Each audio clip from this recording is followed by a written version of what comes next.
Hello, everybody. This is Bruce from Printavo, Simple Shop Management Software, here again to do our latest podcast series of business learnings and lessons with Justin Moore from Barrel Maker.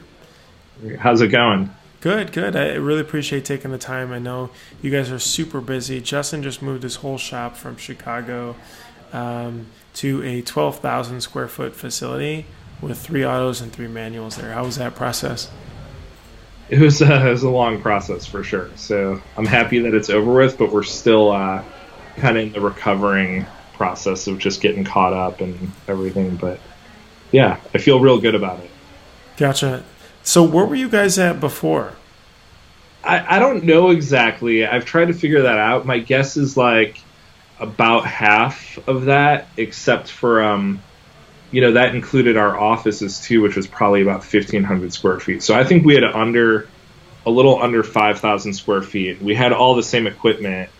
We were very stuffed in there. So I mean, it's this move. The goal wasn't necessarily to get some facility that was like felt really big and like over our heads, but to just kind of take everything that we had and make it much more functional. Mm-hmm. And so it feels really manageable, the space that we have now, and it basically just is a continuous flow from what we were working with to now use it a little bit more properly. So we were in an old warehouse in Chicago, so there was a lot of things that we were up against, like pipes that were constantly cracking, and things like bugs and rodents and just a lot of stuff. So it was a big move to kind of leave the city, but ultimately that came down to just finding something that was, the spaces out here were built in like the 70s, 80s, and 90s versus stuff that was built like 100 years ago. So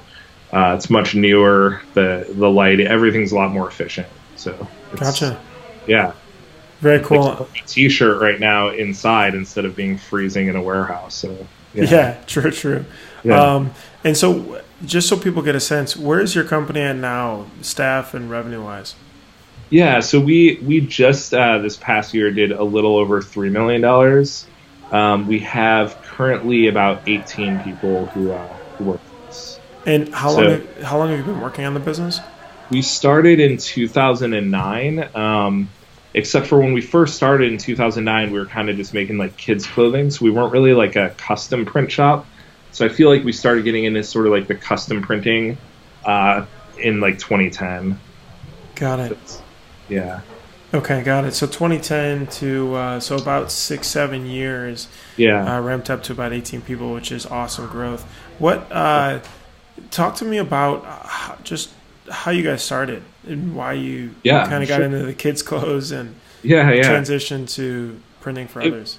It was pretty random, honestly. It was we were on Facebook and we just had a baby, and there was this girl we know, and I'm not gonna say her name or anything, but there was this girl, and she was designing baby clothes, and we thought that they were really bad, and so my wife and I were kind of making fun of them, and I don't really know what transpired, but we were like, well, let's try and make something better. It was kind of a spite thing. And so we just started messing around and kind of like had like, I had a version of Illustrator from like my last job. And so, but I didn't really use it. So we were kind of like messing around on Illustrator. We made a kid shirt, and we went online, to like, we ordered it. We ordered like 6 of them or something like that. I think they were digitally printed. And then we went to like a boutique near our house in Logan Square, and we found a place that was willing to sell them.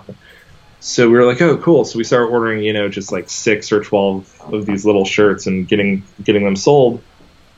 And real early in the process, it was like, well, let's try and make them ourselves, And so you go online, and we kind of found Ryan we bought like a silver press, like a real, pretty crappy press, honestly. But as soon as we got that, then I started going around to like friends that I knew. I placed ads on Craigslist, just different things to try and reach out and find like businesses who wanted custom printing. Mm-hmm. And we got a couple little orders here and there. We had no clue what we were doing. We were printing out of our house. We were using our bathroom. We were using like a halogen light to burn screens and just kind of like hustling. It's kind of been steady organic growth since. I mean, we had a couple real big jobs early on that kind of like helped us. You know, we had a job maybe 2 years in for like 60,000 pieces. And that job gave us the ability to buy like an automatic press. So talk about that part. That's interesting. How did that come across? That because that's not a small job by any means. It was pretty random. It was like, every once in a while you get hit up with like, an opportunity for a lot of screen printed work, and sometimes it works out, sometimes it doesn't. And so this company emailed me, and they needed an order, and they needed it kind of quickly. And so they reached out to me, but they reached out to a lot of local shops because we still, even when we like printed manually, we still did some printing for like other shops that specialized on maybe like business cards or postcards, but who sourced out, t-shirt orders. Mm-hmm. And so I got a few emails, and obviously they, this company reached out to a few different people. And so one day I decided, instead of coming into work, I was like, I'm going to stay home. I'm going to just figure out how to get this order. So I kind of like did some research, and I made a lot of phone calls. And ultimately what I realized is that the order that they wanted, they couldn't get done. Like they wanted something screen printed, but there was no, like the garment that they needed printed on, mm-hmm. nobody had stock levels of. So I knew that they were going to run into that with people quoting it, and people were just going to tell them that they couldn't get that garment. So I made kind of like a big focus on finding them another product that I felt would work, and I kind of wrote up a whole pitch on why I thought that would be a better product for them and how it would save them money and it would be more fun and all this stuff. And I pitched it to them, and they went for it, and I got paid up front, which was cool too. So I was like kind of freaking out because I didn't know how I was going to do it. And sure. I sent them an invoice, and they like 2 days later, they're like, all right, we have a check for you. And then I bought an auto with it. So yeah. Wow. That's a fast turnaround. How soon did they want those shirts by? It was, we had a lot of lead time. We had like, okay. I mean, it was still a rush for the way that they were doing it, but it was like, it was a few months, so it wasn't like an order that needed to be done in like a week. As we've grown, those are the orders that we probably make the most money on now, are things where someone maybe has a trade show and they run out of shirts, or they realize that they need 1,000 shirts tomorrow. And, that's the kind of stuff where I think once you move up to like an automatic, those sort of like rush jobs are where you could really, make some money. And that was great with the Cubs too. Like we did a lot of the hot market printing, but we also kind of lucked out and got a few like real big, just like last minute rush jobs because everyone was just trying to make Cub shirts. Sure, for the World Series. Yeah. So. Gotcha. Yeah. That's crazy. How many shirts were you printing then? I don't know exactly. We probably did about 50,000 official shirts, and then maybe like 12 or so thousand, like, kind of like unofficial shirts or for like other companies that were, Cubs related. So it was a good chunk. We definitely had a lot of like royal blue shirts in the shop, Sure. Yeah.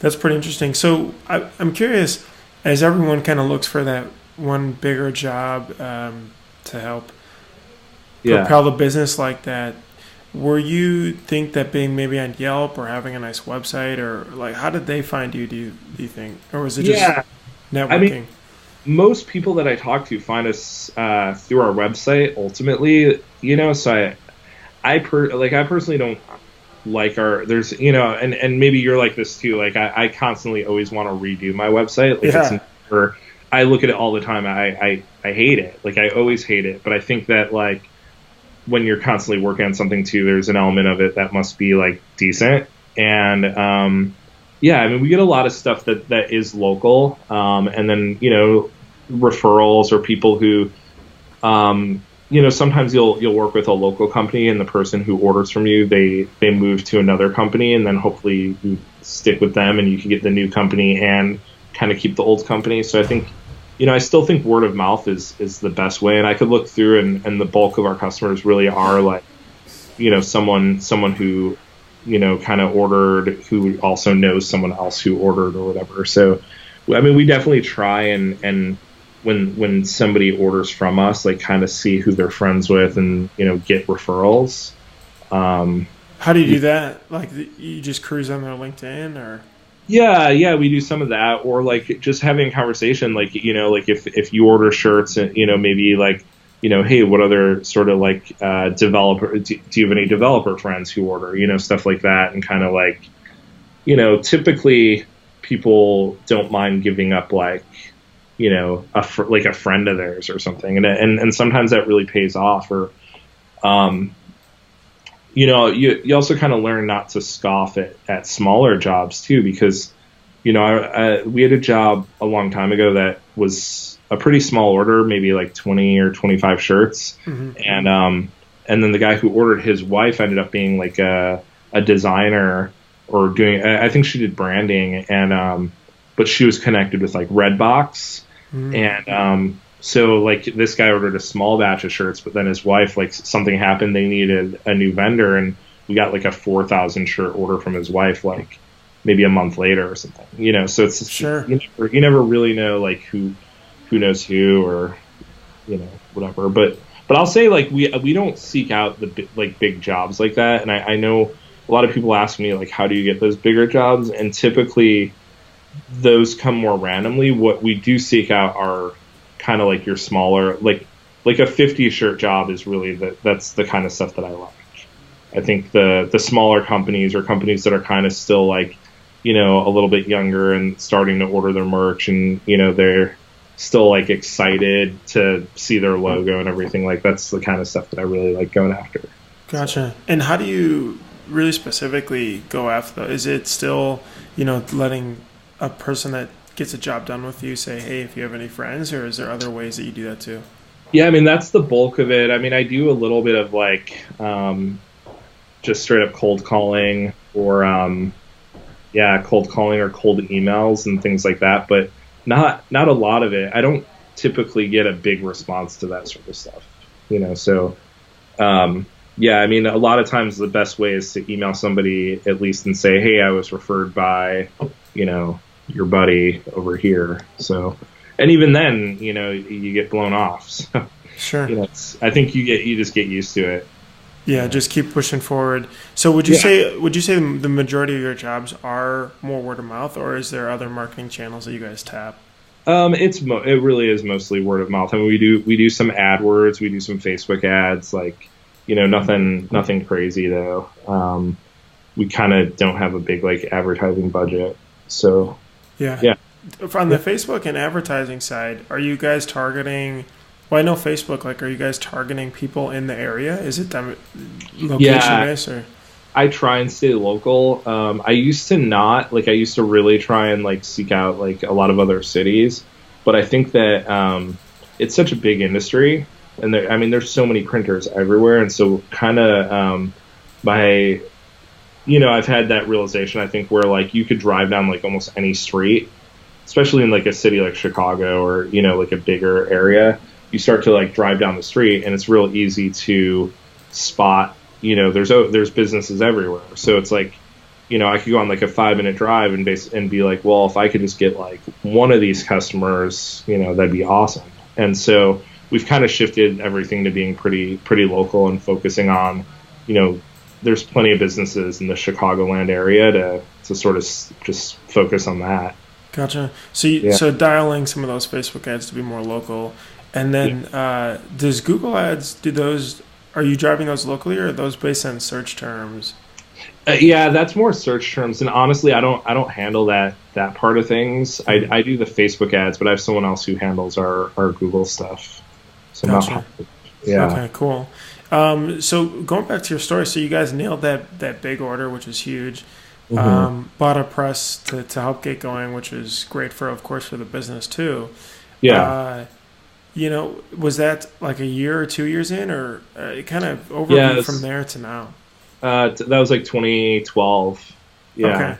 And so now, and now we still do like an order like that every year. So, we pretty much every year have some job that's about between 60 and 80,000 pieces. And that, I mean, that's a great order to help you grow for sure.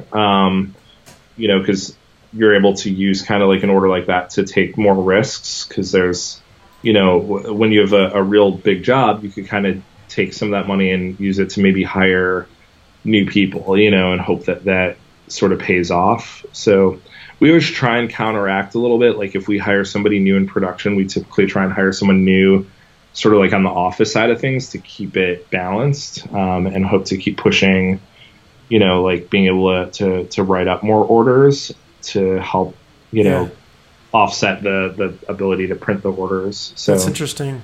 Where do you find, how do you generally hire? Where do you find good people? That's been that's definitely a struggle. Usually we just use Craigslist. We just place an ad, and sometimes it's like, maybe someone who works here has like a friend too. So like we've done some of that too. But yeah, especially now that we're not in the city, like we have a few people who didn't do the move with us, and we kind of also knew that when we moved that we're going to lose a couple people over time. So it's a little bit, that's something that like I'm really trying to figure out right now.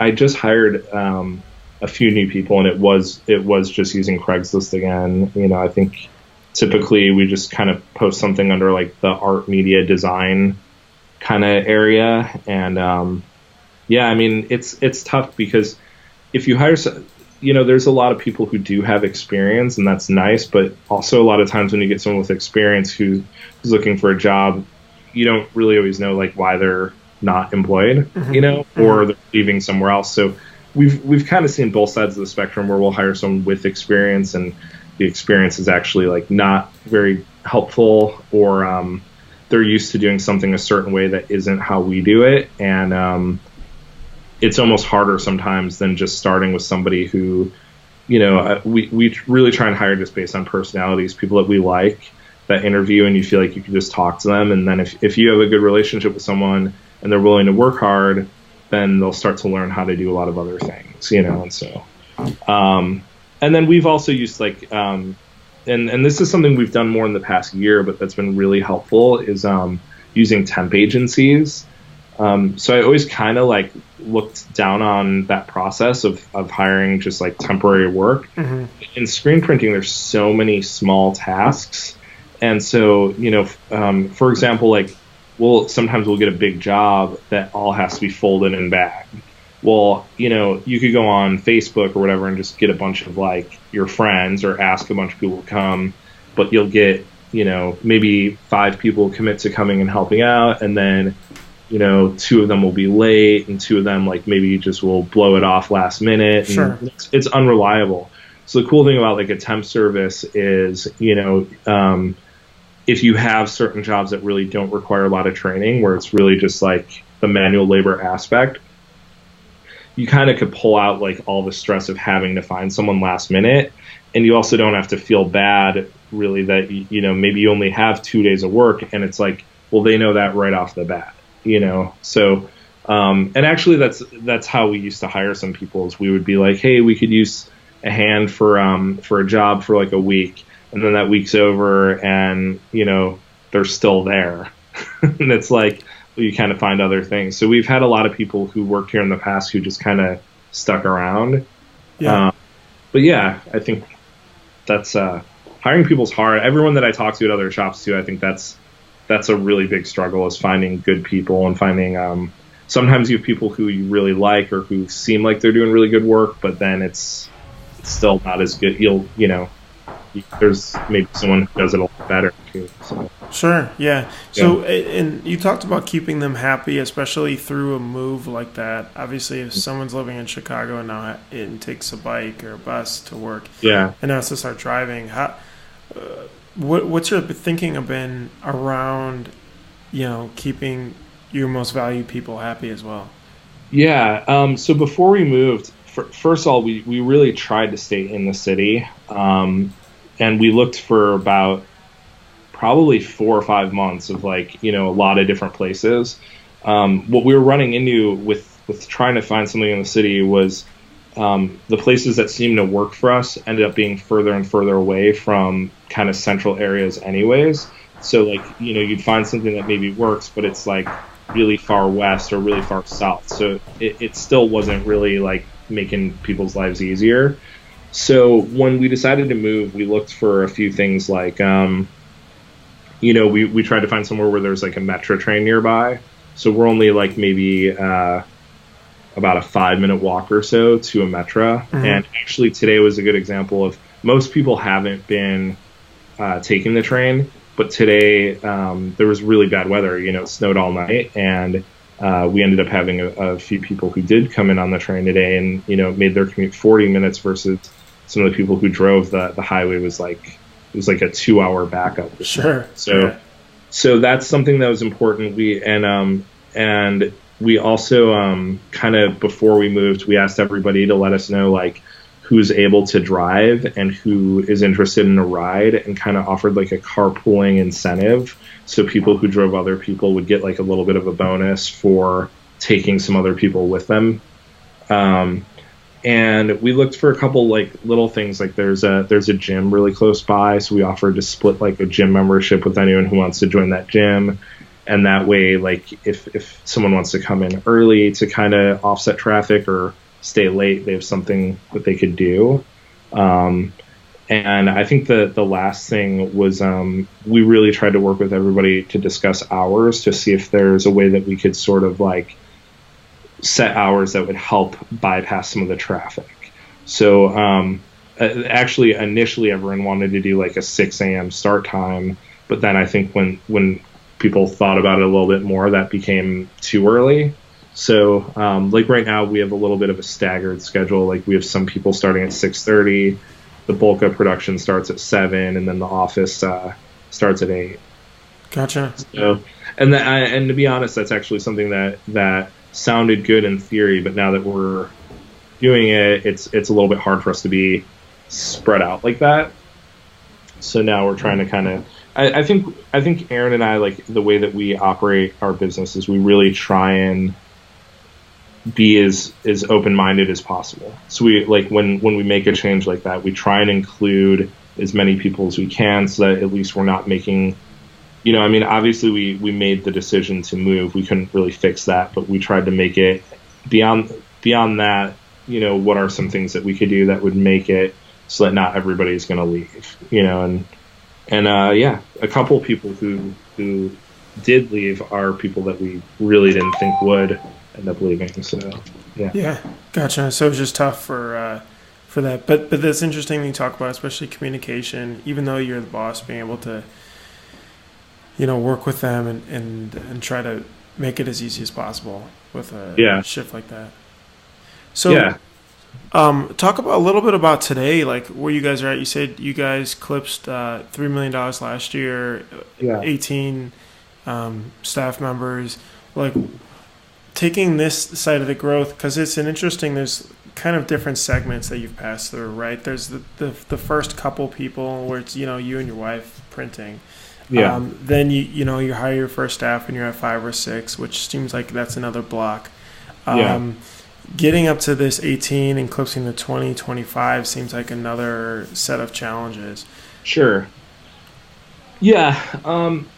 So I mean, we've been over that like 20 mark a couple of times, and that's sort of where we've sort of scaled back a little bit, and that's where some of like the temp workers and more and more like part-time type help has come into play. One of the things we've tried to avoid, and this is mostly from talking to people who work for us now, is trying to avoid basically that sort of trap that a lot of print shops get in, where they in the summertime have maybe like 30 people working for them or 50 people working for them, but then in the winter, 2/3 of them get laid off, and then they try and hire them back again in the summer or whatever. So that seems to be actually really common from people who work for us that we've talked to, and just kind of we teach a lot of classes, so like talking to other shops as well.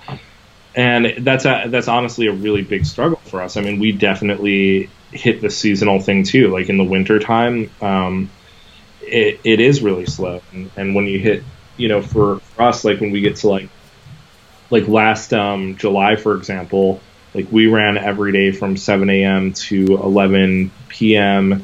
Monday through Sunday. So we added a shift and we added the weekend. So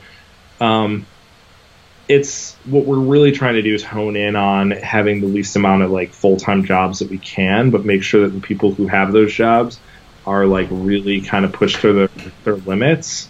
And I think that's really stressful, and some people don't like that. But I think some people also get that by us doing that, we're able to keep it a year-round job instead of like laying people off. So we'll definitely hit a point this summer where, I know we'll be up, probably in the 25 to 30 range in terms of people. But a lot of that we're going to try and fill in with like, with sort of like temporary, like, just like temp workers and friends and things where it's real like smaller micro tasks too. So you could do, because you could do a lot, with a lean crew, as long as you have a lot of people who know how to help like prep the jobs, clean the ink off the screens, reclaim screens, tape off screens. There's a ton of these little things that don't take a lot of training. And then there's stuff like actually making sure the quality of the print looks good, or knowing how to drop ship to like 40 different locations, or processing orders that's a little bit more time consuming. So yeah, that's an interesting challenge, and that's an interesting solution too with temp workers to help manage the expectations of your team, especially as you go through those ups and downs too, which I'm sure affects morale, if it's the other way around. So something that we haven't really started yet, but what I'm working on right now is actually kind of making a list of jobs that I don't want people to do. And this is something that's really new, but like I think is going to make a big difference is, for me personally, I get frustrated sometimes when I'll see someone who has the ability to maybe like print shirts or do something that's much more skilled, and I'll see them spending half their day like just literally like taking tape off a screen or something, and so we're really trying to shift that that mode to where there's going to be certain tasks where it's like, hey, like this person can't do these tasks because they're just they could be better used doing something else. And I think if we could hone in on some of those better too, we'll get a lot more production out of. Yeah. Wow. I haven't actually heard of that before, but you definitely, especially you get into those routines where you just been doing that. Yeah. Like because that's what we need to get done, so we'll just do it. But of course, like if you're a higher skilled worker, it's plain and simple. We want you doing something that's that versus. Yeah, I kind of got that from like my sister-in-law was talking once about they have like crane operators, and if you're operating the crane, you make like one amount, but if you're like assisting the crane, you make a different amount. And even though like there's people who could do, they could do both roles, like they get paid for the task that they're doing.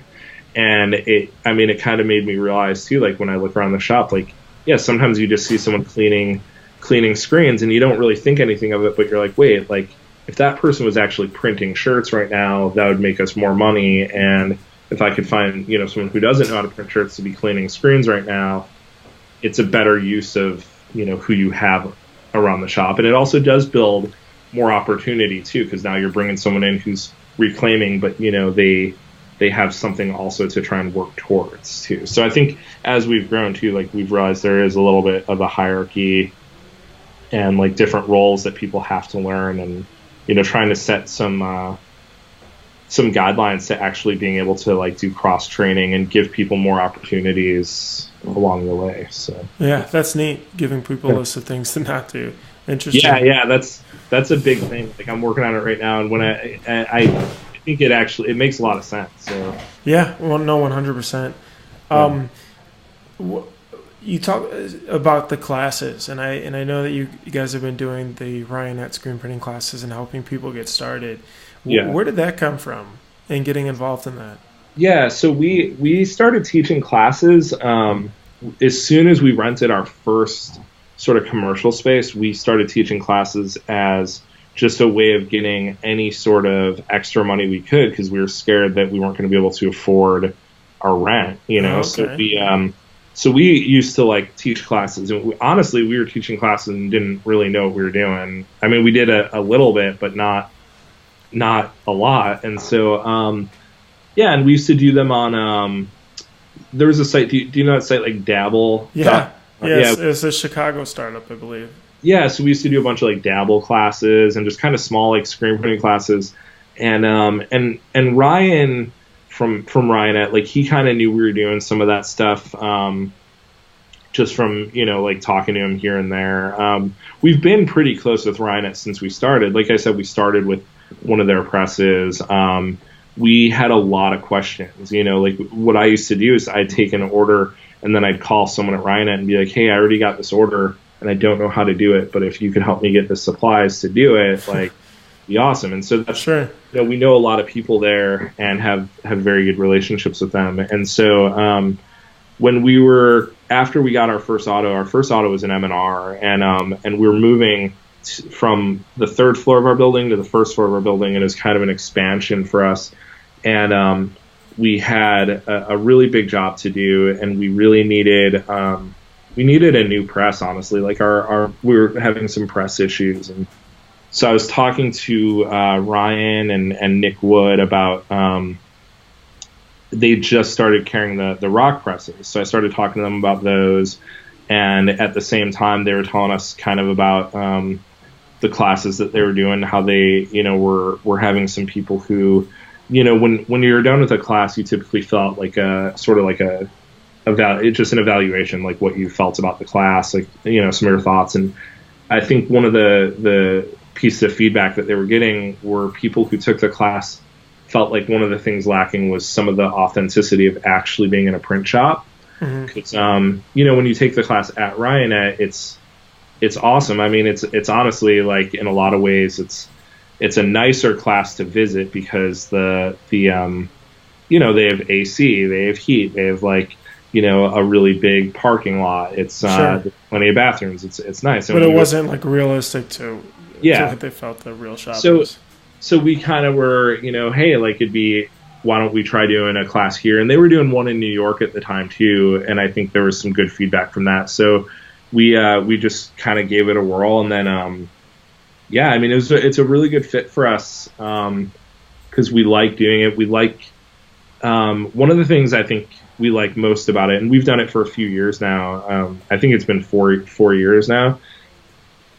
I think one of the things that we really like about the Ryanet class specifically versus some of these other classes is Ryanet does a really good job of finding people who are new into the industry. And I know that's also something that a lot of people don't like about, you know, them. But one of the things that's really cool about that is every time we do a class, we got about 20 to 25 people who are also, like, really passionate about trying to start a business. They're really excited about their, you know, like, there's just so many different scenarios. Like, someone will be, like, in a barn in the Midwest somewhere in the middle of nowhere, and they're, like, blinging out, like, cheerleader costumes, you know, and it's or you'll have people just take it on more than they could chew, and it's, like, exactly what we did, and it kind of keeps us in that cool mindset. Like, I think I really could identify with the people who are printing out of their house and they need to make a job work and they don't have the proper resources and they're just jimmy rigging it to make it work. And it's something that's how we learned. And a lot of times when I meet, like, bigger shops or people from bigger shops who didn't start that way, it's like, I just don't, I have a lot more fun talking to, like, kind of the beginners. I think it's really motivating for me, and it's their creativity is awesome. So it's something that we really like doing. And yeah, I mean, it's not always easy. Like, honestly, like, the shop atmosphere, like, we've you know, our last warehouse was pretty dingy. The bathrooms were, like, disgusting. There was no ability to regulate any of the temperatures. So when we had a class in July, everyone was sweating and dying, and it was pretty bad. And in the winter, it was really cold. So it's kind of like been funny because the same thing that I think people do appreciate the authenticity of it, but it's also like sometimes people have that same complaint too because it's like now they're in just like an industrial warehouse taking a class, and I think they wouldn't mind a little bit of heat control or things. But now that we've moved, we just did our first class in the new space this past Friday and Saturday, and it's definitely like the best version yet because now we have a much nicer facility and it's still authentic. Nice. So, yeah, but it does come with things sometimes with like, you know, the power washers going and people are reclaiming screens and we're trying to talk over them a little bit. And right, with the echo. Yeah, and we're always very clear that we're a functioning shop right now and it's part of the gig. So, yeah. Gotcha. Well, so now what are you looking forward to in the next year here?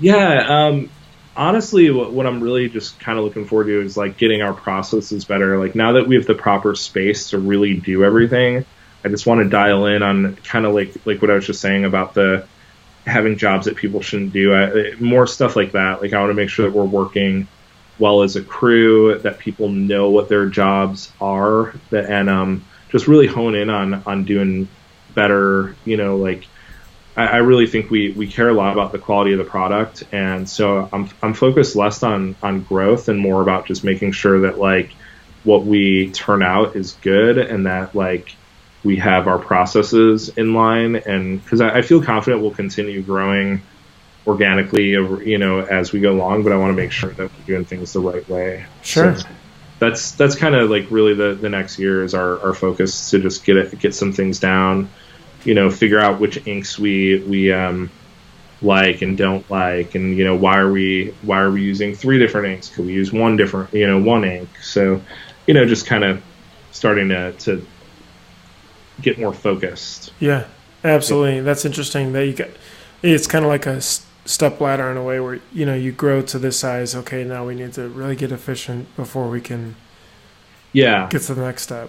Yeah, I don't know that my goal is to continue growing size-wise so much. Is, you know, I'm happy if we can maintain and do good work kind of where we're at. Like I really like where we're at size-wise, which is part of the reason we didn't try and go with a much bigger space. You know, I think we like having the amount of presses we have. We could do big orders, we could still do small orders, we could still do like a lot of press checks if people want to come in, and we're not at the level of having so many presses that we just have to run like contract work all day. So it's kind of a nice area to be in, and it took a while and it's still super stressful. I don't want to act like it's not. But yeah. Yeah, that's awesome.